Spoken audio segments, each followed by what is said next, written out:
Hello everyone, எல்லோரும் எப்படி இருக்கீங்க? இன்றைக்கி நம்ம சேனலில் ரொம்பவும் டேஸ்டியான ஜாங்கிரி ரெசிபி தான் பார்க்க போகிறோம். எப்படி வீட்டிலையே சட்டுன்னு ஹெல்த்தியான ஒரு டேஸ்டியான ஜாங்கிரி செய்யலான்னு பார்க்கலாமா? வாங்க நம்ம அதை எப்படி பண்ணுறதுன்னு பார்க்கலாம். அதுக்கு நான் ஒரு 200 கிராம் உளுந்து எடுத்திருக்கேன். அதை நல்லா நம்ம வாஷ் பண்ணிவிட்டு ஒரு 2 மணி நேரம் ஊற வச்சு எடுக்க போகிறோம். இது வந்து 2 மணி நேரம் நம்ம ஊற வைக்கணும். ஏன்னா நம்ம 2 மணி நேரம் ஊறும் போது தான் உளுந்து வந்து நல்லாவே ஆட்டுறதுக்கு ரொம்பவுமே நைஸாக வரும். நம்ம இது நீங்கள் உளுந்தை வந்து நீங்கள் 2 மணி நேரம் ஊற வைங்க. இப்போ 2 மணி நேரம் ஆயிடுச்சு, உளுந்து ஊறிடுச்சு பாருங்கள். இப்போ நம்ம இதை நல்லா ஃபைன் பேஸ்ட்டாக அரைச்சி எடுக்க போகிறோம்.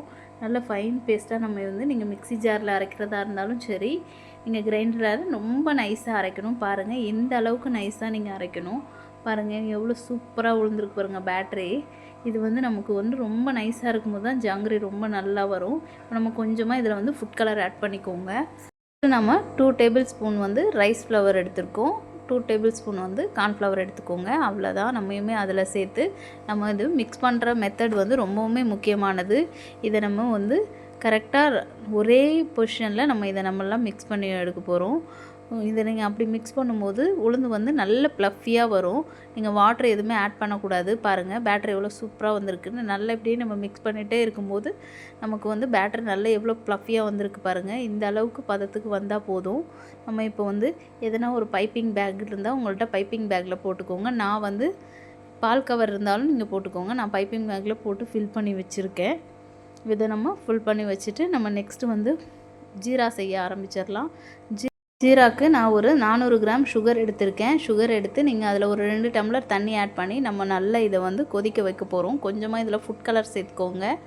நான் வந்து இதில் நீங்கள் ஏலக்காய் தட்டி சேர்த்துக்கலாம். நான் வந்து ஏலக்காய் சேர்க்கலை, ஏன்னா ஏலக்காய் ஃப்ளேவர் பசங்களுக்கு பிடிக்காது. அதனால் நீங்கள் வேணும்னா நீங்கள் இதில் ஏலக்காய் சேர்த்திங்கன்னா ரொம்பவுமே டேஸ்ட்டாக இருக்கும். இப்போ நல்லா கொதிக்கட்டும்.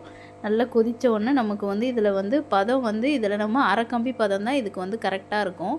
நீங்கள் அரை கம்பி பதம் வர அளவுக்கு பார்த்து எடுத்துடுங்க. அரை கம்பி பதம் வந்துட்டால் நம்ம ஜாங்கிரி போட ஆரம்பிச்சிடலாம். ஸ்டவ் ஆஃப் பண்ணிவிட்டு இப்போ அரை கம்பி பதம் வந்துருச்சு. நம்ம வந்து ஜாங்கிரி போட ஆரம்பிச்சிடலாம். பாருங்கள் இப்போ எவ்வளோ சூப்பராக வருதுன்னு பாருங்கள். நம்ம வந்து ஜாங்கிரி வந்து அந்தளவுக்கு பர்ஃபெக்டாக ஷேப் வரல, இருந்தாலுமே வந்து ஃபஸ்ட்டு ஜாங்கிரி வந்து நமக்கு அப்படி தான் சொதப்போம். அடுத்தடுத்த ஜாங்கிரிஸ் நமக்கு ஓரளவு போடுறதுக்கு நல்லா வந்துடும். பாருங்கள், நீங்களும் இதே மாதிரி ஃபுல்லாக நம்ம வந்து ஜாங்கிரியை போட்டு எடுத்துடலாம். ஸ்டவ் வந்து மீடியம் ஃப்ளேம்லேயே வச்சுக்கோங்க. இப்போ நம்ம ஜாங்கிரி எல்லாத்தையுமே ஜீராவில் வந்து எடுத்து போட்டாச்சு. 15 மினிட்ஸ் வந்து திருப்பி போடணும். அடுத்த ஒரு 15 மினிட்ஸ் திருப்பி போட்டு நம்மளோட ஜாங்கிரி உடனே ரெடி ஆயிரும். பாருங்கள், பார்த்தாலே எவ்வளோ சூப்பராக இருக்குன்னு. டேஸ்ட்டு நல்லா க்ரன்ச்சியாக, சாப்பிட்றதுக்கு ரொம்பவுமே சூப்பராக இருக்கும். நீங்களும் உங்கள் வீட்டில் செஞ்சு பார்த்துட்டு எப்படி இருக்குன்னு கமெண்ட் பண்ணுங்கள். மறக்காமல் நம்மளோட சேனலை சப்ஸ்கிரைப் பண்ணுங்கள். அப்போ தான் நாங்கள் போடுற வீடியோ உங்களுக்கு அப்பப்போ நோட்டிஃபிகேஷன் வரும். தேங்க்யூ. பாய் பாய்.